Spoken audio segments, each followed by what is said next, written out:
Alkitab kita pada pagi hari ini. Pagi ini saya akan bicara di seri yang kedua tentang mengenal Allah dengan benar. Yakni saya akan bicara tentang satu topik, yakni Allah yang membenci perceraian. Nah, saya akan bicara ini khusus untuk kita semua yang sudah menikah. Ada yang mungkin sudah 25 tahun nikah, ada yang mungkin sudah 15 tahun, ada yang baru 10 tahun, ada yang baru 5 tahun, mungkin ada juga yang mau rencana menikah. Nah, pagi ini saudara akan dengar firman ini, catat baik-baik supaya saya dan saudara jangan seperti orang-orang dunia yang melakukan perceraian. Karena Allah tidak pernah merencanakan manusia untuk hidup bercerai. Amin, saudara-saudara. Oke, mari kita buka Alkitab kita, Injil Matius pasal 19 ayat 1 sampai ayatnya yang ke-9. Baik, mari kita mulai firman Tuhan ini. Perceraian. Setelah Yesus selesai dengan pengajarannya itu, berangkatlah ia dari Galilea dan tiba di daerah Yudea yang di seberang sungai Yordan. Saudara, ayat 2 mulai.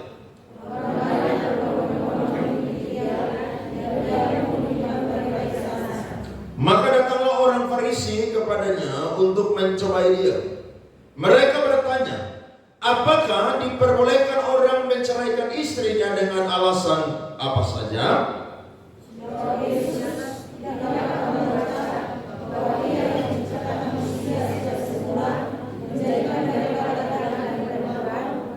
Dan firman-Nya, sebab itu laki-laki akan meninggalkan ayah dan ibunya dan bersatu dengan istrinya, sehingga keduanya itu menjadi satu daging.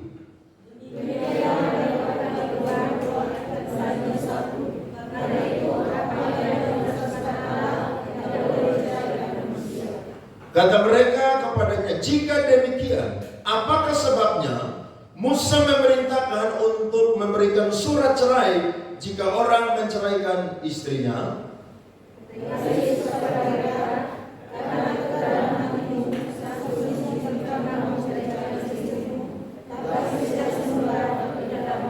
Garis bawahi kalimat di situ, tetapi sejak semula tidaklah demikian. Mari sama-sama baca ayat 9. 2, 3. Tetapi aku berkata kepadamu, barang siapa menceraikan istrinya kecuali karena zina, lalu kawin dengan perempuan lain, ia berbuat zina. Tepuk tangan untuk firman Tuhan ini, saudara-saudara. Yang keras, come on. Oke, terima kasih saudara-saudara. Perdebatan saudara tentang perceraian menjadi topik yang terus dibicarakan sampai pada zaman Tuhan Yesus itu hidup. Saudara-saudara, secara umum terdapat dua penafsiran utama dari dua aliran Farisi, yaitu aliran Samai dan juga aliran Hillel, tentang alasan sah bagi orang yang bercerai atau alasan sah bagi perceraian. Saudara perhatikan, saya sudah catat dan tampilkan di depan. Aliran yang pertama, yakni aliran yang berasal dari pengajaran Rabi Samai. Rabi Samai adalah rabi yang hidup pada tahun 50 sebelum Masehi sampai tahun 30 Masehi. Dia adalah seorang guru rabbinik atau guru daripada guru-guru Yahudi yang hidup pada zaman Yesus Kristus. Ia mengajarkan bahwa seorang laki-laki hanya boleh menceraikan istrinya bila kedapatan berzina. Jadi ajaran dia adalah laki-laki boleh menceraikan istrinya kalau kedapatan dia itu berzina. Dan di dalam tradisi orang Yahudi, budaya orang Yahudi, yang boleh menceraikan itu adalah laki-laki, bukanlah perempuan. Kenapa? Karena perempuan adalah kelompok manusia yang bukan menjadi primer atau utama di dalam budaya orang-orang Yahudi. Mereka adalah kelompok atau golongan kedua, sehingga mereka tidak bisa melakukan perceraian. Tetapi yang berhak melakukan perceraian adalah suaminya atau laki-laki. Nah, dia pun juga atau Rabi Samai ini menafsirkan Di dalam Ulangan pasal 24 ayat yang pertama, saudara buka firman Tuhan, kita baca firman ini bersama-sama. Dia menafsirkan tentang hal yang tidak senonoh dalam Ulangan pasal 24 ayat yang pertama. Saya baca untuk kita semua. Apabila seseorang mengambil seorang perempuan dan menjadi suaminya, dan jika kemudian ia tidak menyukai lagi perempuan itu, sebab didapatinya yang tidak senonoh padanya, lalu ia menulis surat cerai dan menyerahkannya ke tangan perempuan itu. Sesudah itu ia menyuruh dia pergi dari rumahnya. Jadi saudara lihat, yang berhak untuk menceraikan seorang perempuan adalah laki-laki. Perempuan tidak ada hak, tidak ada otoritas. Nah, Rabi Samai menafsirkan bahwa Ulangan pasal 24 ayat yang pertama adalah perbuatan seksual yang tidak terpuji, misalnya perzinahan, maupun juga adalah penampilan atau perilaku yang tidak senonoh. Orang-orang Yahudi pada zaman dulu, mereka berpakaian saudara seperti saudara-saudara kita yang beragama Muslim. Jadi kalau saudara lihat saudara-saudara kita yang pakai cadar, itu budayanya adalah budaya orang-orang Yahudi. Jadi mereka berpenampilan saudara itu semuanya tertutup dari atas sampai bawah. Makanya Paulus singgung kepada jemaat Efesus, dia berkata bahwa hendaklah perempuan-perempuan itu memperhatikan penampilan secara batinia yang paling utama, bukan penampilan lahiriah. Karena penampilan batinia itu memberkati. Tapi kalau menampilkan penampilan lahiriah saja, maka itu bisa menjadi batu sandungan. Dan Rabi Samai menambahkan bahwa bukan hanya perbuatan seksual atau perzinahan saja, tapi dia menambahkan bahwa penampilan atau perilaku yang tidak senonoh. Contohnya apa? Contohnya adalah membiarkan rambut terurai di depan umum, atau memperlihatkan ketiak. Saudara lihat betapa ketatnya orang-orang Yahudi. Apakah mereka kuno? Tidak, saudara. Justru apa yang mereka tampilkan itu mencerminkan bahwa mereka adalah bangsa yang sudah dipilih oleh Allah dan dikuduskan oleh Allah. Sehingga mereka berpenampilan itu mereka jaga dengan ketat. Jadi penampilan kita saudara bukan hanya cukup sampai di situ, tapi cara kita make up, cara kita berpakaian itu sesuatu yang harus menjadi apa saudara? Berkat. Karena di dalam Alkitab saudara, ini sesuatu yang perlu untuk saya dan saudara teladani atau ikuti. Nah, Rabi yang kedua namanya adalah Rabi Hillel. Rabi Hillel ini saudara, dia hidup ini saudara tahun 110 sebelum Masehi sampai tahun 10 Masehi. Dia itu saudara adalah seorang pemimpin agama Yahudi yang termasyhur sebagai salah satu tokoh paling penting dalam sejarah orang-orang Yahudi. Nah, Rabi Hillel ini saudara, dia lebih muda atau lebih mutlak atau dia lebih terbuka tentang penafsiran soal perceraian. Dia berkata bahwa seorang laki-laki boleh menceraikan istrinya dengan alasan apapun. Sehingga Alkitab berkata, tadi kita baca pasal 19 ayat yang ketiga, orang-orang Farisi mau mencoba Yesus dengan jebakan ini. Dan mayoritas saudara-saudara dari semua orang-orang Yahudi, bahkan tulisan-tulisan Yahudi, mayoritas mereka mengikuti ajaran daripada Rabi Hillel. Mereka tidak mengikuti ajaran Rabi Samai, tapi mayoritas adalah mereka mengikuti ajaran Rabi Hillel.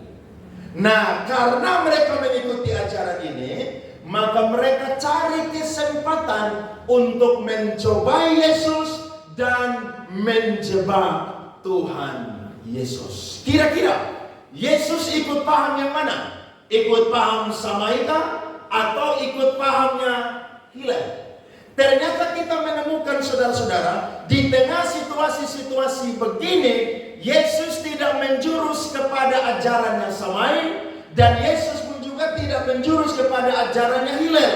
Tapi Yesus berketetapan kembali kepada sejak semula, di mana Allah itu menjadikan manusia itu sepasang, laki-laki dan perempuan. Dan apa yang sudah dipersatukan oleh Allah tidak boleh diceraikan oleh manusia. Amin, saudara. Mereka tidak puas dengan jawaban ini. Mereka pakai alasan lagi. Kalau begitu, kenapa Musa itu suruh kasih surat cerai? Nah, jawaban yang pertama adalah karena kekerasan hati kalian. Jawaban yang kedua adalah sekali lagi, wanita adalah golongan kelas 2. Maka wanita itu saudara harus mendapatkan hak supaya dia itu bisa melangsungkan pernikahan yang kedua. Karena dia adalah golongan yang kedua, sehingga dia tidak punya otoritas seperti seorang laki-laki Yahudi. Saudara-saudara, dunia hari-hari ini tidak heran mengikuti paham daripada pengajaran Hillel hari-hari ini. Kenapa? Karena jangankan persinahan, manusia mendapatkan hal-hal yang mungkin sudah tidak asik lagi, maka manusia itu dengan mudah saudara mengambil keputusan untuk bercerai. Dan ini tidak melanda orang-orang non-Kristen. Hari-hari ini saudara justru ada banyak orang Kristen yang melakukan perceraian. Coba saudara main-main ke kantor Dispenduk yang ada di Pasir Panjang. Saudara pergi tanya, 1 tahun angka perceraian di Kota Kupang itu berapa banyak, saudara? Saya pernah dengar beberapa tahun yang lalu di NTT saja 1 tahun itu saudara perceraian itu bisa sampai 2.000 lebih pasangan. Banyak.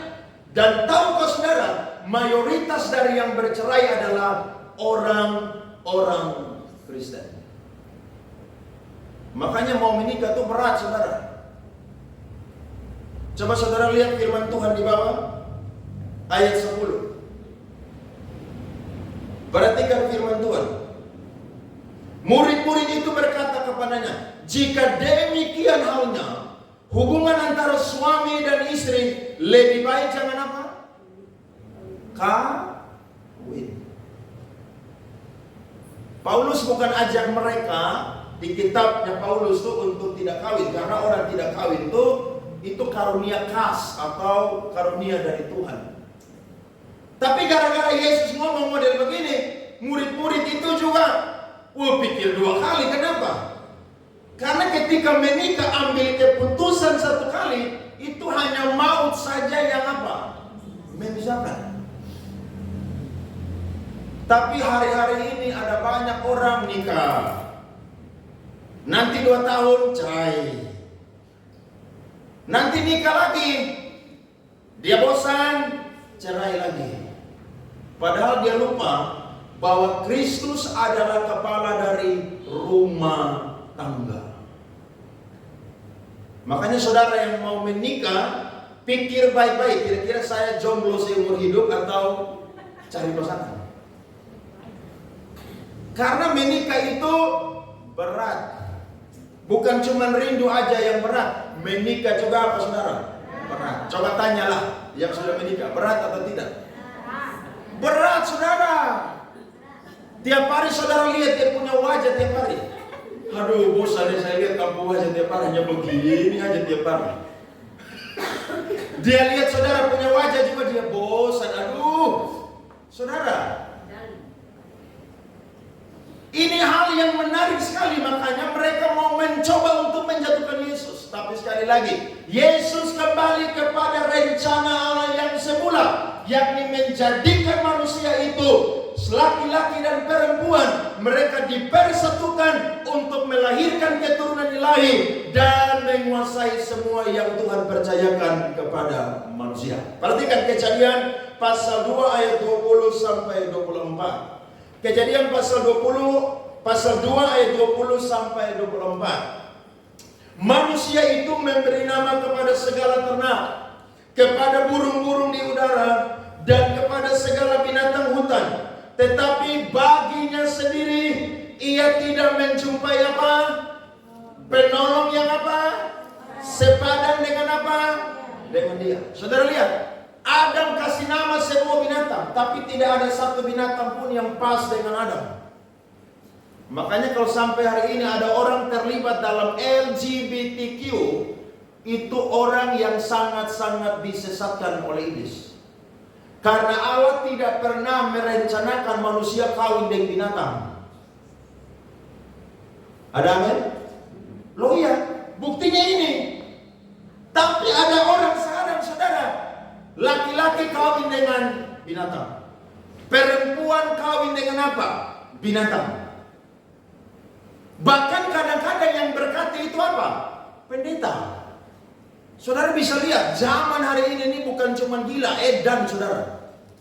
Kenapa? Karena hari-hari ini LGBTQ pun juga dihalalkan, sudah ada di beberapa negara. Indonesia ini sangat keras saudara. Kalau kita tidak keras, woi bahaya. Kenapa? Karena laki-laki sekarang lebih suka laki-laki. Saya bingung ya, suka depo apa sih? Iya. Saya ini digoda oleh homo terlalu banyak dulu. Beta pi hotbah di bang, saya pulang ada nyong di bang, induk sama beta.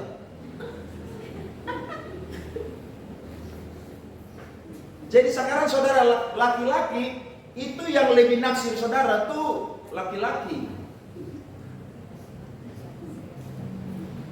Makanya kalau ada yang nge-gym, yang badan bersih-bersih mulus itu harus dicek itu. Itu harus dikasih kirim intelijen itu. Karena kadang-kadang, aduh manusia ini sekarang saudara aneh. Perempuan suka dengan apa? Perempuan. Ada yang bilang ya kita dari lahir sudah ditakdirkan begini. Sampai yang bilang bos. Alkitab berkata, ketika Tuhan menjadikan manusia, Tuhan buat dengan tangannya sendiri. Berarti kalau Allah yang buat dengan tangannya sendiri, kurang sempurna apa? Kalau Allah buat dengan tangannya sendiri, berarti itu sempurna adanya. Lu aja yang gila aja memang makanya begitu. Laki-laki ada yang Tuhan udah kasih alis yang bagus, dia cukur kayak perempuan. Bahkan ada yang tato lagi saudara-saudara. Loh, Tuhan cipta kita ini serupa dan segambar dengan Allah. Bahkan kreasio ex nihilo, dari yang tidak ada saudara menjadi ada. Kenapa Tuhan sudah jadikan begitu indah, terus manusia ini otak-atik bagiannya Tuhan? Tidak boleh saudara-saudara. Ayat 21. Lalu Tuhan Allah membuat manusia itu tidur nyenyak. Ketika ia tidur, Tuhan Allah mengambil salah satu rusuk daripadanya, lalu menutup tempat itu dengan apa? Daging. Dan dari rusuk itu yang diambil Tuhan dari manusia itu, dibangunnyalah seorang perempuan. Saudara lihat, bukan Joko dan Joni.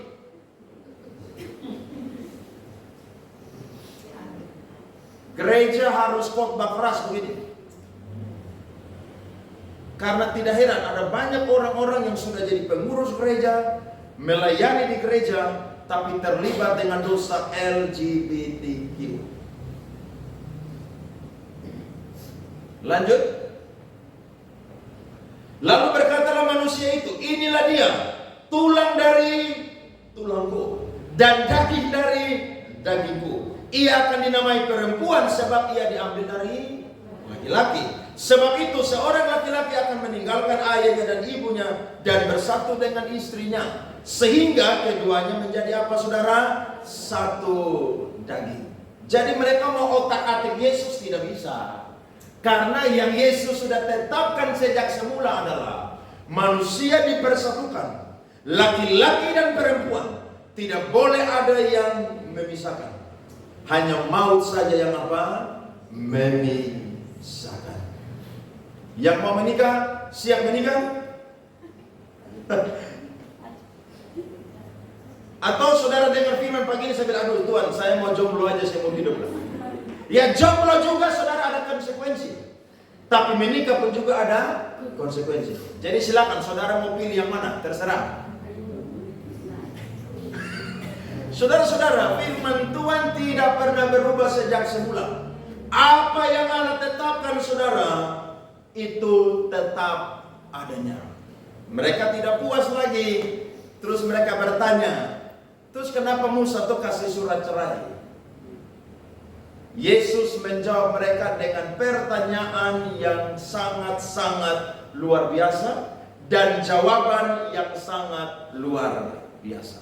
Yesus berkata bahwa tidak boleh ada perceraian kecuali karena zina. Dari topik ini kita menemukan yang pertama, Yesus berkata perceraian tidak boleh ada. Tapi di ayat yang ke-9 Yesus berkata perceraian boleh ada kalau karena zina. Nah, kira-kira saudara, dari apa yang kita dengar pada pagi hari ini, Yesus itu ada di posisi yang mana atau mengajarkan yang mana? Maka saya akan memberikan dua hal menarik untuk kita semua, untuk saya dan saudara itu perhatikan. Saudara garis bawahi kata kecuali di situ. Saudara pernah lewat satu tempat, di situ ada polis lain. Pernah lihat polis lain? Garis polisi? Di situ tulis bilang apa? Dilarang melintasi daerah ini kecuali polisi. Berarti kalimat kecuali ini itu tidak umum kepada semua orang, tapi khusus. Contohnya, dilarang belok di tempat ini kecuali polisi atau pejabat. Berarti yang boleh belok di jalan itu cuma polisi atau pejabat. Saya dan saudara orang biasa tidak boleh belok di tempat itu. Kenapa kata kecuali ini saudara-saudara dipakai? Karena jawaban Yesus adalah karena kekerasan hati kalian. Sejak semula Allah tidak pernah menetapkan manusia itu dipisahkan oleh manusia. Yang Allah tetapkan adalah hanya maut saja yang memisahkan. Tetapi kalau ada yang berzina, maka perceraian itu boleh dilakukan. Siapa sih orang yang suka diduakan? Ada? Ibu-ibu di sini suka suami selingkuh? Bapak-bapak suka istri selingkuh? Ya tidak. Kenapa manusia bisa selingkuh? Karena dia pikir selingkuh itu enak. Padahal selingkuh itu tidak enak. Lihat orang kalau selingkuh itu pasti telepon jauh-jauh. Betul atau tidak? Pasti handphonenya kalau di rumah tuh mode senyap terus. Kenapa? Takut ada yang video call, telepon dan lain sebagainya. Nah, orang berkata bahwa kalau selingkuh, menyimpang, melakukan percabulan itu sesuatu yang enak. Siapa bilang enak? Itu tidak enak. Kenapa? Karena engkau sedang melanggar ketetapan dari Tuhan. Saya langsung saja saudara, kecuali karena zina. Nah, kata zina di dalam teks ayat yang ke-9 menggunakan dua kata Yunani yang berbeda tapi berdekatan. Kata Yunani yang pertama itu saudara, itu menggunakan kata porneia. Porneia ini melahirkan kata porno dari kata Yunani. Porneia ini saudara mengandung dua makna. Yang pertama, zina atau percabulan yang dilakukan sebelum menikah. Contohnya dalam budaya orang Yahudi, wanita ketika menikah dan malam pertama ketahuan dia tidak perawan lagi, maka suaminya boleh menceraikan dia. Saudara lihat betapa ketatnya orang-orang Yahudi. Makanya ketika Maria itu mengandung, padahal dia masih bertunangan dengan Yusuf, Yusuf mau menceraikan dia. Kenapa? Karena sebelum pernikahan yang sah itu dilakukan, Maria sudah kedapatan tidak perawan lagi. Orang Yahudi sangat ketat karena mereka adalah orang pilihan Tuhan. Jadi bagi orang Yahudi ketika menikah dan tidak menemukan lagi yang namanya perempuan itu hidup dalam kesucian, maka laki-laki boleh menceraikan perempuan tersebut.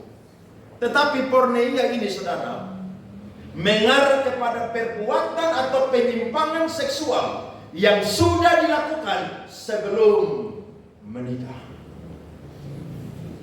Kalau di budaya kita bebas kan? Kalau orang Yahudi tidak bisa. Itu mutlak harus dicek. Karena ketika perempuan sudah dinodai sebelum menikah, maka ketika dia menikah dan kedapatan, suaminya langsung ambil keputusan untuk menceraikan dia. Yang kedua, porneia mengandung makna kejahatan seksual yang sangat sadis, yaitu persundangan atau pelacuran yang dilakukan bukan hanya sebelum menikah, tetapi juga sesudah menikah. Nah, Yesus hidup kan pada zaman bahasa Yunani yang menjadi bahasa internasional pada zaman itu, sehingga tulisan ini menggunakan kata Yunani, dan ini berhubungan saudara-saudara dengan penyimpangan seksual. Jadi ada orang yang sebelum menikah itu sudah sangat nakal. Tapi ketika dia udah nikah saudara, dia punya penyakit itu tidak tahu sembuh-sembuh. Makanya kalau ada yang mau menikah, cek itu orang tuh latar belakang. Saudara ingat budaya orang Jawa, bibit bebet bobot, cek. Kira-kira dia punya pergaulan, dia punya masa lalu tuh modelnya seperti apa? Itu perlu saudara-saudara untuk yang namanya dicek. Karena kalau salah orang atau orang yang punya latar belakang yang dulu sebelum dia menikah, dia punya kelakuan itu saudara hidup dalam percabulan dan dia tidak bertobat, maka ketika nanti dia menikah, dia akan melakukan dosa yang sama. Dan saya mau berkata, ketika saudara sudah menikah, maka itu keputusan terbesar kedua setelah memilih siapa juru selamat. Jadi keputusan besar pertama itu adalah siapa juru selamat saya dan saudara. Tapi keputusan terbesar kedua adalah memilih siapa pasangan hidup kita. Jadi kalau saudara cek ini nyong ini nakal, kasih putus dia. Cek, aduh saya pacar perempuan ini nakal, bandel, kasih putus. Karena kalau sudah menikah dan dia selingkuh, maka itu adalah salib yang harus saudara pikul. Saudara berkata, udah nanti cerai aja. Saudara pikir cerai itu enak? Kalau cerai saudara yang melakukan perzinahan, nanti saya bahas di belakang, itu sangat tidak menyenangkan. Apalagi kalau saudara sudah punya anak, aduh itu menderita saudara. Jadi porneia adalah orang yang melakukan percabulan sebelum dia menikah dan setelah dia menikah. Jadi kesimpulan dari porneia ini adalah ini sudah jadi sifat atau karakter dari orang tersebut. Nah, saya dan saudara perlu timbang baik-baik. Kalau hari ini kita sudah menikah, kita punya anak yang nanti akan dibesarkan. Pendidikan seksual itu harus diajarkan di dalam rumah tangga. Jangan suruh anak-anak pergi tanya hal seksual di kawan, itu bahaya saudara. Ajar mereka. Nah kadang-kadang gereja menganggap ini hal yang tabu yang dibicarakan di gereja. Tidak boleh saudara, harus dibicarakan di gereja. Kenapa? Karena ini hal praktis saudara, tapi mengandung nilai teologis yang sangat tinggi. Ketika ada anak yang tanya kawan, dia mulai puber, ya mulai lihat nona suka, mulai lihat nyong suka, wah itu bahaya. Saudara cepat-cepat udah panggil dia, ajar dia tentang pendidikan seksual. Saudara bilang begini, dulu bapak nakal sih tapi si bertobat jadi lujang iko lo harus begitu dong. Lo ya harus begitu. Dulu mama nih aduh nyong banyak tapi Tuhan tangkap jadi lujang begitu. Lo harus ajar terbuka. Dan pada nanti dia dengar orang, aduh bapak, dengar dari tantat satu tadi di sekolah. Dia bilang, bapak tuh nona banyak sekali. Nama siapa itu tanta? dia pun nama ini. Aduh, itu bapak pemantan itu yang ke-20. Nah, saudara celaka kan di situ kan. Lebih baik cerita. Lo iya kan? Cerita. Karena masa lalu kita itu tidak lebih penting dari masa depan kita. Paulus saja bilang, kami tidak menilai manusia dari ukuran manusia. Sebab apa? Barang siapa ada dalam Kristus, dia adalah ciptaan yang baru. Yang lama sudah berlalu, yang baru sudah datang. Betul saudara? Ya harus berani begitu dong. Harus berani begitu. Saya kemana aja ketemu mantan ya, salam biasa aja. Loh memang begitu nah. Mau apa? Loh ya, tidak bisa rubah-rubah. Makanya pelayan-pelayan saya suruh isi kemarin. Mantan berapa? Ada yang 15, ada yang 12. Wow, luar biasa saudara-saudara. Itu kalau saudara lamar kerja, saudara punya CV itu penuh dengan nama mantan-mantan semua.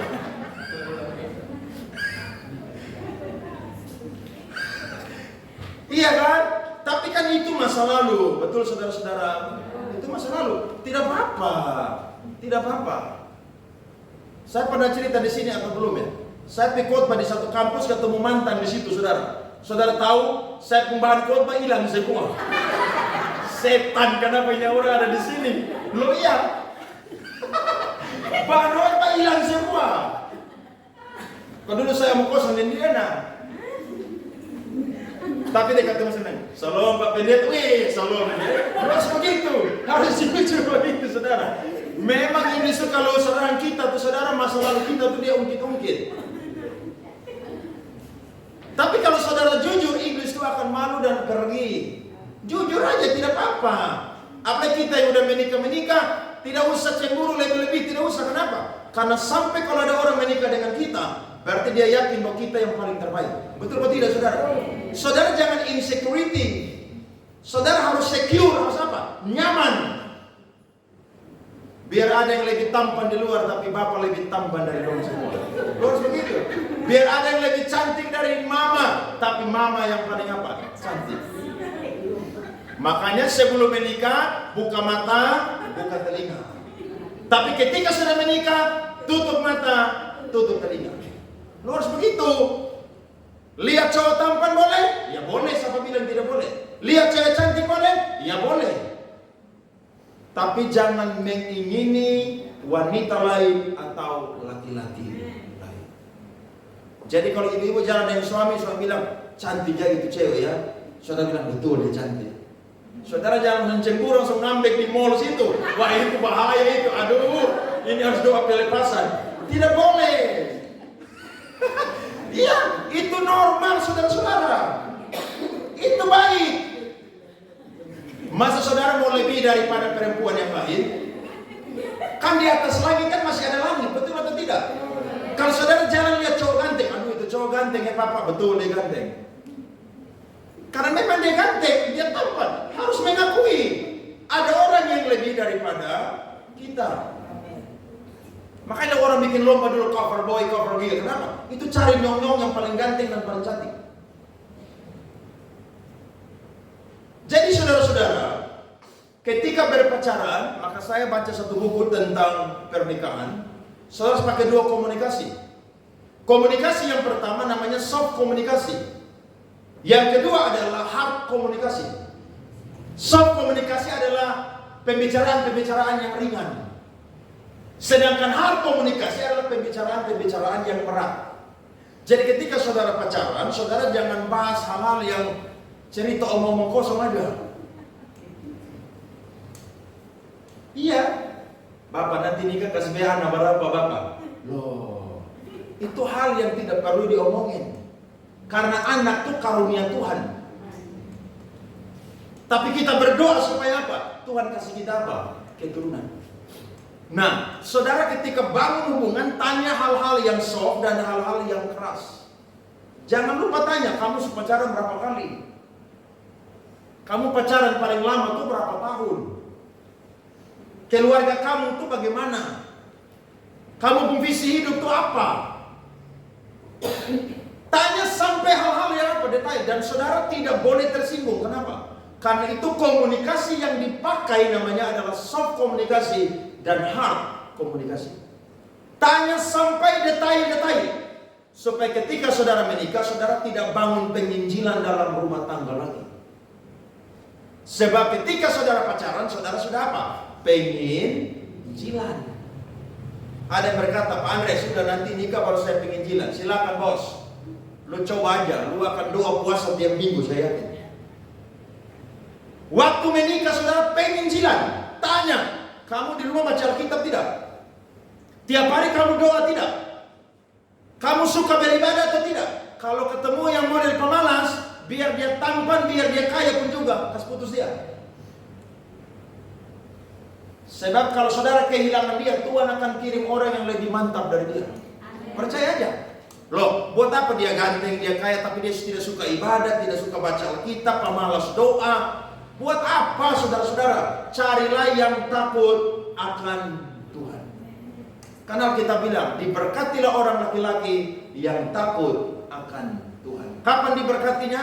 Nanti tunggu waktunya Tuhan. Ketika waktunya Tuhan, kerja dengan sungguh-sungguh, andalkan Tuhan, promosi berkat itu Tuhan akan berikan di dalam rumah tangga. Amin saudara-saudara. Nah, kata yang kedua saudara adalah moikea. Moikea ini adalah persinahan yang dilakukan oleh laki-laki secara sah, dapat melakukan hubungan seks di luar nikah dengan budak atau pelacur. Nah, ini adalah budaya orang Yunani. Budaya dan hukum Yunani melindungi laki-laki yang melakukan hal ini. Jadi dalam budaya orang Yunani, laki-laki itu punya otoritas yang tinggi. Sekalipun dia sudah punya istri, tapi kalau dia mau melakukan perbuatan percabulan dengan budaknya atau pembantunya, maka itu sesuatu yang sah dan dilindungi oleh negara. Tapi saya mau berkata, budaya Yunani berbeda dengan budaya kerajaan Allah. Amin. Kerajaan Allah tidak pernah mengizinkan orang itu melakukan perzinahan, baik sebelum menikah maupun juga setelah menikah. Dan tahukah saudara, kalau sampai ada orang yang bercerai saudara dan melakukan perkawinan kembali, maka dia digambarkan seperti moikea, atau orang yang melakukan persinahan yang secara bebas melakukan dengan siapapun juga. Jadi pertanyaan yang kedua, bagaimana kata kecuali ini dihubungkan dengan orang yang sudah bercerai? Nah, saya masuk di poin yang kedua. Kata kecuali ini saudara, ini merupakan satu jalan baru bagi korban di dalam pernikahan, yakni korban yang diselingkuhi oleh pasangannya. Nah, ini yang menjadi pertanyaan dari banyak orang. Kira-kira kalau orang sudah bercerai, boleh nikah kembali, sementara pasangannya masih hidup? Saya coba angkat dari firman Tuhan, saudara perhatikan yang pertama. Kalau orang yang sudah bercerai dan masih hidup kedua orang tersebut, maka Alkitab memberikan rujukan kepada kita yang sudah bercerai tapi masih hidup, yakni adalah rujuk kembali dengan mantan istri atau suami jika sama-sama masih hidup. Atau orang dunia selalu bilang CLBK, cinta lama balik kembali, atau cinta lama bersemi kembali. Jadi orang tanya, Pak Andre, kalau kita mau tahu jodoh kita tuh bagaimana? Saya jawab simpel aja. Kalau lu mau tahu lu penjodoh itu siapa, pada waktu pendeta memberkati engkau. Karena ketika pendeta sudah memberkati, maka dia adalah jodoh yang Tuhan berikan. Saya punya teman pacaran lama sekali, sudah mau menikah saudara, mau masuk di tangga gereja. Ini kisah nyata. Tiba-tiba saudara, memang dia mau menikah itu dia bergumul, karena dia punya calon suami ini laki-laki yang temperamen. Akhirnya diambil keputusan sebelum dia masuk di gereja, pas mau injak tangga pertama di gereja, dia minta perkawinannya dibatalkan. Tahu kalau saudara, itu gempar. Dia punya papa, dia punya mama, itu rasa-rasa mau pukul dia kasih mati. Kenapa? Bayangkan, semua keluarga besar dari dua keluarga ini sudah hadir semua. Undangan sudah disebarkan. Biaya pernikahan di hotel saudara sudah dibayar semua. Kalau kamu mau ambil keputusan untuk tidak menikah, kenapa pada waktu peminangan atau sebelum itu? Tapi tahu kalau saudara, dia berkata kepada saya waktu saya cerita dengan dia cerita dengan saya. Dia bilang, saya baru tahu kalau namanya jodoh adalah orang yang diberkati oleh pendeta. Itu adalah orang yang Tuhan kirim untuk kita. Akhirnya dia punya calon suami sampai hari ini tidak menikah, trauma. Tapi dia akhirnya menikah, saudara. Dan tahu saudara, 14 tahun dia menikah dengan suaminya sekarang, baru Tuhan berikan seorang anak laki-laki. Saudara lihat, kadang-kadang orang sudah mau menikah, tapi kalau itu tidak jodoh dari Tuhan, Tuhan akan batalkan dengan caranya Tuhan. Karena dia timbang, kalau saya nikah dengan ini pria, tiap hari saya ini karena hantam dia, karena dia Manny Pacquiao. Loh ya, KDRT ini kan kasus paling besar. Coba saudara tanya di Polda NTT. Masalah perceraian paling besar adalah KDRT. Itu tinggi sekali. Kenapa? Karena banyak laki-laki jadi petinju. Ya, ada banyak laki-laki juga yang kena hantam dari perempuan juga sih. Itu aliran DKI, dibawa ketek istri. Tapi kalau ada yang masih hidup dan sudah bercerai, dan kalau saudara masih punya rasa cinta, maka Alkitab memberikan rujukan CLBK. Mantan suami kembali menjadi suami, mantan istri menjadi istri kembali. Perhatikan firman Tuhan 1 Korintus 7 ayatnya yang ke-11. 1 Korintus 7 ayat 11. Dan jikalau ia bercerai, ia harus tetap hidup tanpa suami. Perhatikan. Atau apa? Berdamai dengan suaminya. Dan seorang suami tidak boleh apa? Menceraikan istrinya. Jadi kalau ada saudara yang punya keluarga, teman yang sudah bercerai, dua-dua belum menikah, coba tanya mereka dua, bagaimana, mau balik kembali? Karena Alkitab tidak mengendaki apa? Perceraian. Oh, kita sudah bercerai nih. Alkitab memberikan rujukan, boleh menikah kembali dengan pasanganmu yang telah bercerai. Makanya ketika ada masalah rumah tangga, orang tua, saksi, pendeta harus duduk sama-sama. Saudara pikir jadi saksi pernikahan itu gampang? Itu sulit loh. Karena ketika ada masalah dalam sebuah pernikahan yang engkau menjadi saksi, engkau harus duduk dengan keluarga dan pendeta sampai masalah itu selesai. Jadi orang jadi saksi nikah bukan hanya gaya-gaya kau foto-foto di situ. Tidak, saudara, itu tanggung jawabnya berat. Ketika ada masalah, lapor saksi, lapor orang tua, lapor pendeta. Dan 3 kelompok atau oknum ini harus ambil waktu duduk sama-sama untuk menyelesaikan masalah. Karena Allah tidak pernah menghendaki perceraian. Alkitab kasih kita petunjuk. Yang pertama, rujuk kembali. Yang kedua adalah saudara-saudara, pihak yang tidak bersalah boleh menikah lagi jika pasangannya tidak mau rujuk atau dia sudah menikah dengan orang lain. Perhatikan firman 1 Korintus 7 ayat 8 sampai 9. Jadi kalau saudara mau rujuk, tapi mantan yang berselingkuh ini sudah menikah, nah saudara ambil keputusan untuk menikah. Karena orang Yahudi saja diberikan surat cerai supaya perempuan itu bisa melangsungkan pernikahan yang kedua kali. Karena dia tidak mungkin menjalani hidupnya seorang diri. Sulit. Dia harus ambil keputusan untuk menikah. Ayat 8 dan 9. Tetapi kepada orang-orang yang tidak kawin dan kepada janda-janda aku anjurkan, supaya baiklah mereka tinggal dalam keadaan seperti siapa? Aku. Karena memang Paulus itu karunia kasih tidak menikah, fokus melayani Tuhan. Tetapi kalau mereka tidak dapat menguasai diri, baiklah mereka apa? Kawin. Sebab lebih baik kawin daripada apa, saudara? Bayangkan, bukan terbakar aja, hangus. Hangus karena apa? Hawa nafsu. Jadi saudara yang setia nih, tiba-tiba ada pasanganmu yang selingkuh, akhirnya bercerai. Ketika saudara mau rujuk, dia menikah kembali, maka saudara harus ambil keputusan untuk apa? Menikah. Saudara tidak berdosa di hadapan Tuhan, karena saudara yang dirugikan, bukan saudara yang merugikan. Harus. Contohnya ada laki-laki yang dapat korban atau menjadi korban perselingkuhan. Istrimu bercerai, menikah kembali, dia selalu cari perempuan, nikah. Daripada saudara percabulan di luar, terakhir karena sakit dan terakhir dosa dan terakhir mati masuk neraka.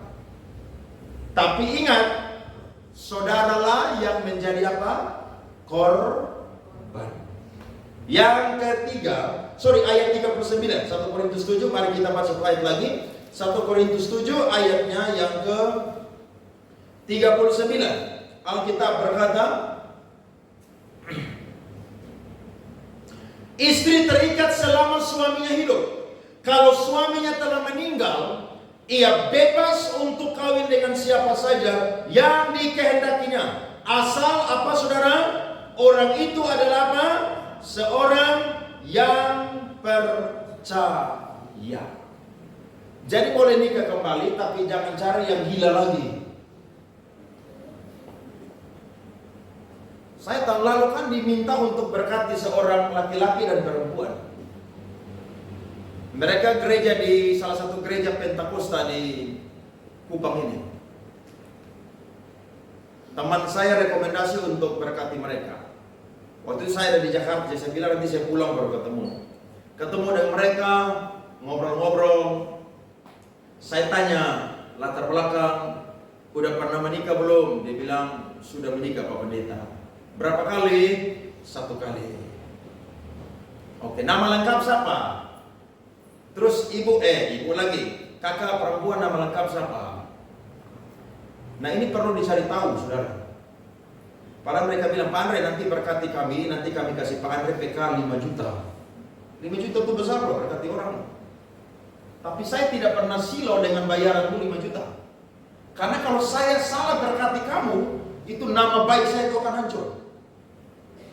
Maka saya coba cek dia, Kupang ini kan kecil toh. Saya tanya umur berapa? Oh, umur tidak jauh dengan saya, sekitar 42. Oke, saya 38 tahun kemarin. Jadi ya sudah, akhirnya saya coba cari tahu. Dapatlah informasi yang detail. Ternyata dia bukan menikah baru 1 kali, sudah menikah 2 kali.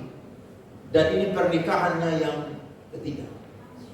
Pernikahan yang pertama adalah dia yang selingkuh. Dan pernikahan yang kedua adalah baru nikah 2 minggu tapi langsung gugat cerai istrinya. Saya ambil keputusan, telepon dia dan jelaskan semua. Saudara tahu dia tidak bisa jawab saya. Karena mantan istri dia yang pertama itu kenal baik dengan saya. Dan istrinya yang kedua kerja di salah satu bank yang ada di Kupang. Saya pernah khotbah Natal di bank itu dan istrinya berteman dengan saya di Facebook. Saya harus bilang, kakak jangan marah, saya tidak bisa berkati kakak. Karena kakak punya latar belakang yang tidak baik dan kakak bercerai. Bukan karena kakak yang menjadi korban, tapi kakaklah yang berselingkuh. Saya kasih petunjuk kepada dia. Kalau kakak mau baik, keluar dari NTT, nikah di luar NTT. Saya tidak tahu nasibnya sekarang bagaimana. Tapi yang saya ambil keputusan, minta maaf, saya tidak bisa memberkati. Lo pendeta jangan mata duit, hanya kasih 5 juta, jangan langsung berkati orang. Tidak boleh. Dicek baik-baik. Kalau dia yang melakukan hal itu, maka gereja tidak boleh melakukan pemberkatan. Tapi kalau dia adalah korban, maka dia boleh diberkati. Itu yang kedua.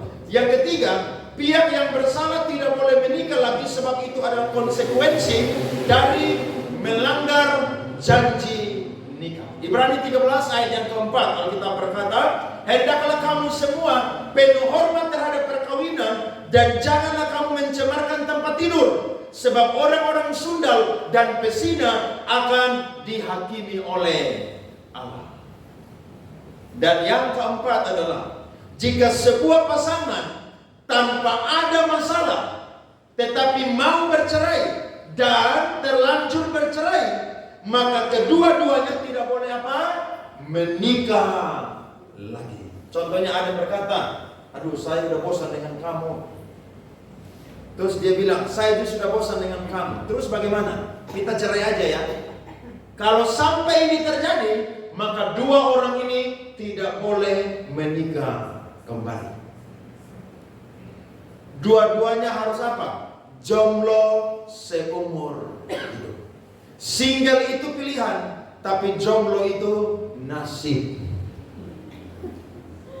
Jadi jangan main-main dengan pernikahan, saudara. Perempuan-perempuan cari laki-laki yang takut akan Tuhan. Laki-laki cari perempuan yang takut akan Tuhan. Ya kurang-kurang sedikit tidak apa-apa lah. Karena kita bilang apa? Sepadan. Sepadan itu bukan hanya bicara fisiknya sama. Sepadan itu bukan hanya bicara, oh kita ini cocok, hobinya sama. Saya hobi makan, kamu pun juga hobi makan, kita cocok. Wah ini kalau nikah saudara tiap hari urus makan aja. Tapi saudara, sepadan di sini berbicara tentang apa? Kerohanian. Tuhan kirim Hawa untuk Adam, saudara. Itu adalah ciptaan Tuhan yang paling lengkap yang Tuhan kirim untuk Adam. Tidak heran firman Tuhan tadi berkata, dia kasih nama semua itu binatang, tapi dia tidak menemukan satu binatang pun yang apa? Sepadan dengan dia. Sepadan juga berbicara apa? Nyambung tentang apa? Tentang iman Kristen. Nyambung dalam apa? Berbicara. Jadi saya dan saudara harus perlu perhatikan firman Tuhan ini. Kenapa? Supaya menghindari angka perceraian. Sebab Allah tidak pernah menghendaki perceraian. Lukas 16 ayat 18, Alkitab berkata, setiap orang yang menceraikan istrinya lalu kawin dengan perempuan lain, ia berbuat apa? Zina. Dan barang siapa kawin dengan perempuan yang diceraikan suaminya, ia berbuat apa? Zina. Jadi laki-laki berzina, perempuan juga apa? Berzina.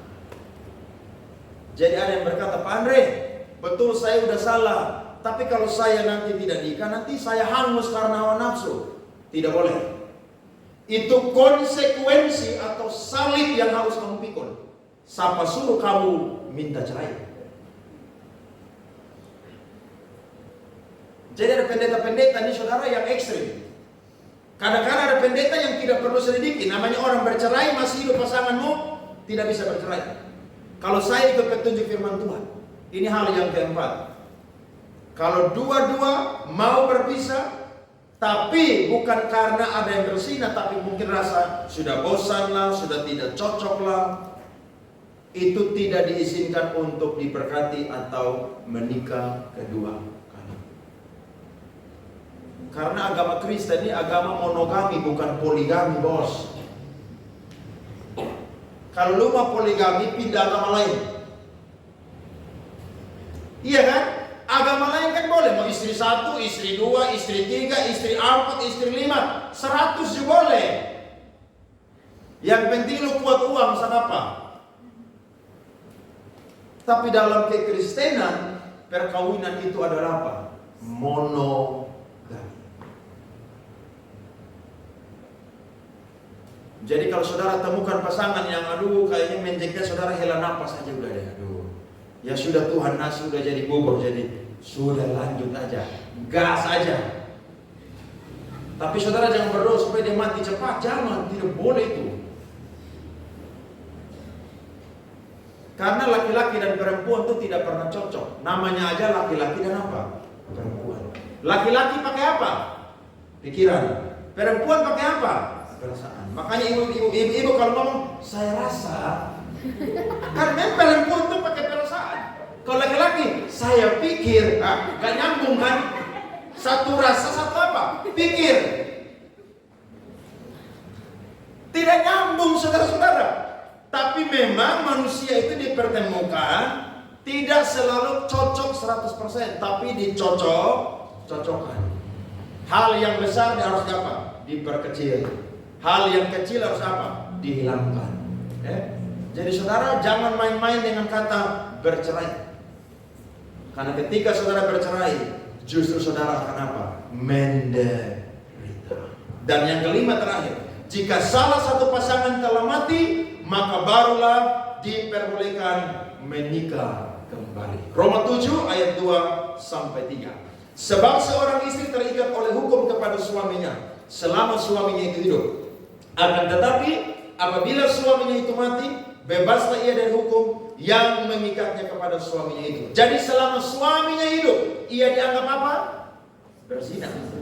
Kalau ia menjadi istri laki-laki lain. Tetapi jika suaminya telah mati, ia bebas dari hukum, sehingga ia bukanlah berzina kalau ia menjadi istri laki-laki lain. Terus Pak Andre, satu suami kalau mati umur 60 ke mana? Ya jangan kawin lah, kamu udah 60 tahun mau kain buat apa? Iya kan? Jadi saudara lihat, Yesus tidak pernah mengikuti ajaran daripada Rabi Samai dan Rabi Hillel. Yesus tetap berketetapan bahwa apa yang sudah dipersatukan oleh Allah tidak boleh diceraikan oleh manusia. Hanya maut saja yang apa? Memisahkan. Jadi kalau ada yang ribut, bosan, berkelahi, saudara ingat foto prewedding itu bagaimana? Saudara waktu diberkati pendeta itu bagaimana? Lo ingat janji nikah itu? Saya mengasihi engkau, baik untung dan rugi, baik kurus dan gemuk, baik miskin dan kaya. Lo harus ingat itu janji. Saudara janji dengan pendeta? Tidak. Janji dengan Tuhan Allah. Jadi ingat itu janji. Kalau saudara jengkel, saudara tidur agak larut sedikit, biarkan pasanganmu tidur lebih duluan. Baru saudara lihat dia punya muka berjam-jam. Tuhan, kenapa begini? Ya tidak apa-apa, itu memang sudah Tuhan, jadi enjoy aja sudah begitu. Iya kan? Lo ada laki-laki yang ngorok sampai istri tidak tahan, ceraikan itu. Tidak boleh saudara, yaitu salib saudara. Kalau saudara mau tidur malam pakai headset, dengar lagu. Headset, ambil headset, volume habis. Dengar supaya jangan terlalu dengar dia punya ngoroknya. Iya kan? Masalah kan banyak, makanya Tuhan Yesus ngomong begitu, murid-muridnya berkata. Mari kita lihat firman Tuhan ayatnya yang ke-11 sampai 12. Ayat terakhir untuk kita semua. Matius 19 ayat 11 sampai 12. 23. Akan tetapi ia berkata kepada mereka, tidak semua orang dapat mengerti perkataan ini, hanya mereka yang dikarunia saja. Ada orang yang tidak dapat kawin karena ia memang lahir demikian dari rahim ibunya. Dan ada orang yang dijadikan demikian oleh orang lain. Dan ada orang yang membuat dirinya demikian karena kemauannya sendiri, oleh karena kerajaan surga. Siapa yang dapat mengerti, hendaklah ia mengerti. Jadi ada orang yang tidak kawin karena dia sudah ditakdirkan ketika dilahirkan. Memang Tuhan tidak menyediakan jodoh bagi dia. Yang kedua adalah ada orang yang tidak mau kawin karena trauma ketika mau menikah atau pacaran. Dia merasakan aduh betapa sulitnya ketika berumah tangga. Dan yang ketiga adalah ada orang yang tidak mau kawin karena dia mau fokus untuk melayani pekerjaan Tuhan. Ada amin saudara? Saudara punya karunia yang mana? Yang pertama, yang kedua, atau yang ketiga? Saya percaya apapun karunia kita, itu semua adalah Alkitabiah. Yang penting ketika kita semua sudah menikah berkeluarga, jangan pernah dipisahkan oleh manusia, tetapi hanya maut saja yang memisahkan. Beri tepuk tangan kepada Tuhan. Tuhan berkati, mari kita berdiri.